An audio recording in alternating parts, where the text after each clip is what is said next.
അപ്പോൾ മിങ്കു പക്ഷി തന്റെ ചുണ്ടിൽ ഒരു ആപ്പിളും എടുത്തുകൊണ്ട് തന്റെ വീട്ടിലേക്ക് വന്നു.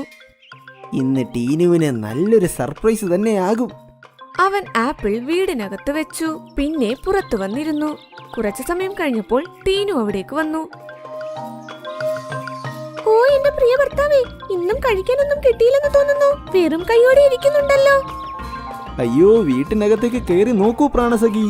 നിനക്ക് അവിടെയുള്ള സർപ്രൈസ് നീ കണ്ടു കഴിഞ്ഞാൽ ആശ്ചര്യം കൊണ്ട് നീ നിലവിളിക്കാൻ തുടങ്ങും.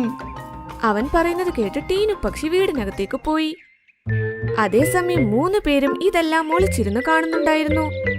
ഇപ്പോൾ കണ്ടോ നടക്കാൻ പോകുന്ന രസം എന്താണെന്ന്. കുരങ്ങൻ തന്റെ മനസ്സിലെന്തോ ചിന്തിച്ച് വടി ഉയർത്തി. അപ്പോൾ ടീനു പക്ഷി അലർന്ന ശബ്ദം വീടിന് വെളിയിൽ കേട്ടു. ഞാൻ പറഞ്ഞതല്ലേ നീ ആശ്ചര്യം കൊണ്ട് നിലവിളിക്കുമെന്ന്.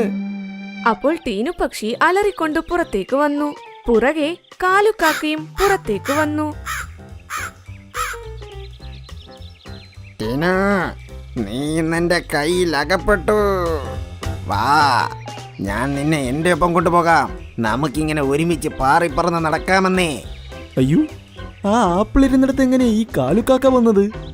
ആദ്യം ടീനു പക്ഷി, അതിനു പിറകെ കാലുക്കാക്ക, അതിനു പിറകെ മിങ്കു പക്ഷിയും പറന്നു വന്നു.